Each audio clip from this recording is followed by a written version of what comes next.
I was recently at Lowe's. Well, I'm at Lowe's a lot, but I was at Lowe's today, and I was picking up some trim because I redid the surround for my base for my wood stove in my office. And I was just looking at some trim work, and I noticed that the trim that they sell is like 3-4 times the cost. And it's like, man, I remember when trim was like, you can get an 8-foot section of trim for like $2-3. Now it's like $8-9 for that. Now I'm talking about for the basic curved stuff. I'm talking about that basic stuff that you'll see in a rental property.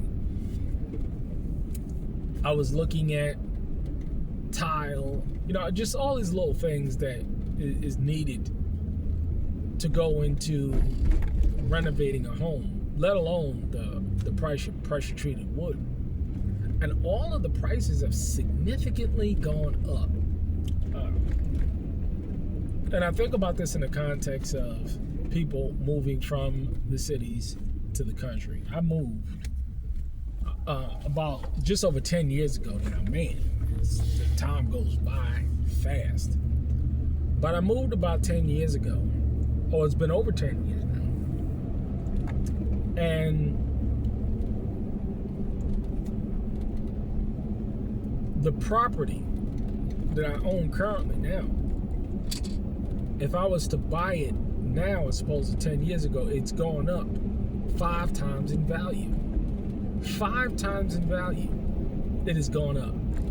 And I say this to say that coming out when inflation was low, when properties were relatively cheap, when materials were much more inexpensive than they are today, is definitely changed the dynamic. It's going to be a whole lot more difficult as inflation goes through the roof, as the price of raw land, let alone the materials for that land, let alone to dig a well. You know how much a well costs?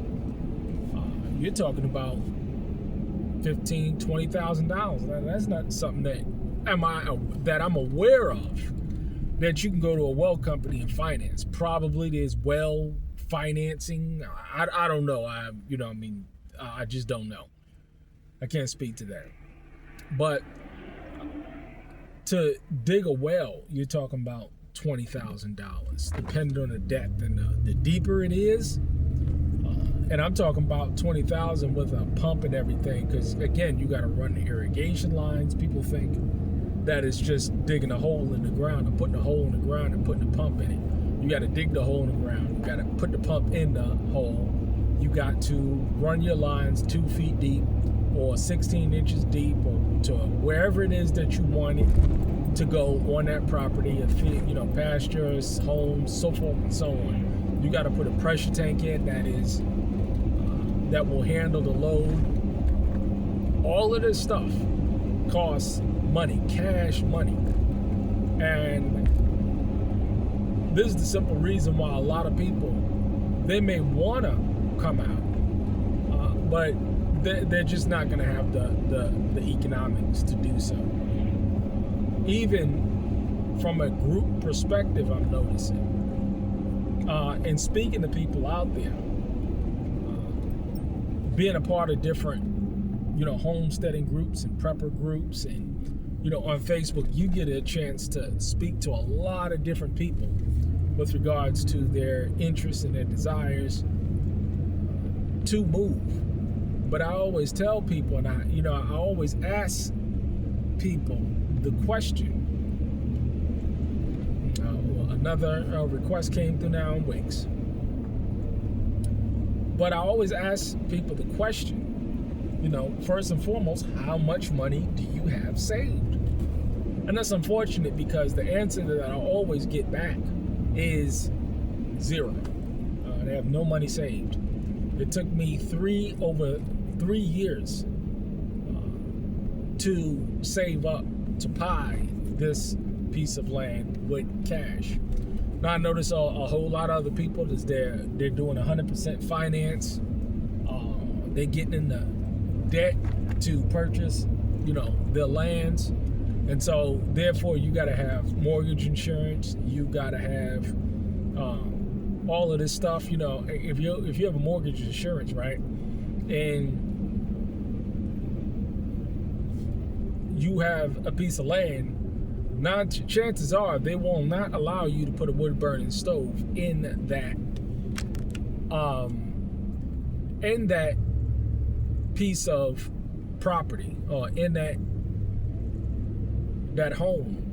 9 times out of 10 there's a structure on it, because that's how people are doing it. They're just going and just taking mortgages out in the country, which that never did make any sense to me. But hey, they want things now. But a lot of people, simply put, they're not going to be able to afford to move anywhere. They're stuck. They're literally stuck in the situation that they're in, desiring, even wanting to leave, but not being able to leave. And this is a serious challenge. It's a psychological bummer to be in that situation. But I tell people, all the time, that you're going to have to learn how to work with people, pull your resources together, and it's amazing, because Tabernacle, I was like one of the first to bring like an entire kitchen setup. I mean, a shower, a kitchen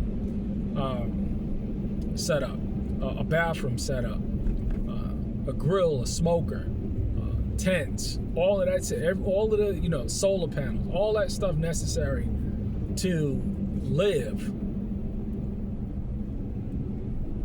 and get all of the basic amenities necessary to, eat, shower, and sleep, basically, independent of the outside system. I even brought my own water. And I did that for a multitude of reasons. Number one, because it was fun, but number two, and it was required also. But in addition to that, I love a challenge, and I love to test systems to see how they work. And I say that, that all I say is that this is where people are going to need to be thinking in terms of coming out, not only coming out, but living on a piece of land. I mean, there's no reason why testing the setup that nobody couldn't move immediately to a piece of land. I mean, you have these shower systems, you have composting systems, you have these tents that are way, way better than the tents that we had 10 years ago. I remember, the basic Walmart tents, and a lot of people still use them, but their use have gone down substantially. Now you're seeing more of the kayaks. Now you're seeing more of the, what are those tents? Y'all know what I'm talking about, the cloth tents. It's a whole lot quality, more quality in terms of the experience. You can put wood burning stoves in them. I mean, you can fit entire families.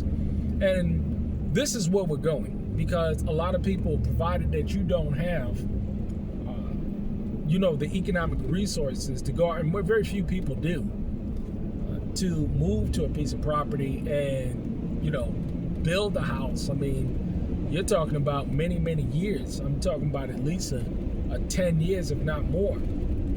Provided that you are working a job. Now, I'm talking about, again, there's a whole lot of different dynamics, but the vast majority of people, they work simple, menial jobs. They're not coming from corporate jobs. They're not coming from 6-figure jobs, or they're not working 6-figure jobs. They just working regular jobs, regular paying jobs, and that is just not going to cut it.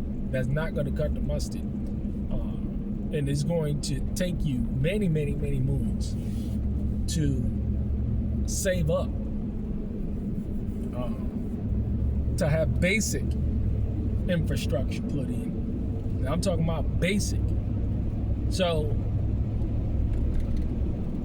people are going to have to think on these terms and at this level, because sure, you know what I mean, you know, you can do it. If you can do it on a feast day, you can do it, you know, long term, until you're able to save up enough money to, you know, buy material to build a structure for yourself, for you and your family to live in. That's just the reality of the situation at this point in time. Coming out 10 years ago, 20 years ago, 30 years ago is not the same as coming out and homesteading and living this life today. The economics are totally different. And so therefore the setup is going to be totally different. A lot of people living in fantasy world today, and it's sad to see, but it is what it is. But for those who realize it, because of the times that we're living in, and with all of this inflation, the challenge, you can do it. It can be done. However, the setup is going to be different, and you're going to be a whole lot more challenged in the flesh. And a lot of people, you know, they don't want that flesh to be challenged, but it is what it is. And this is why, you know, I just foresee overall very few people are going to make such a transition.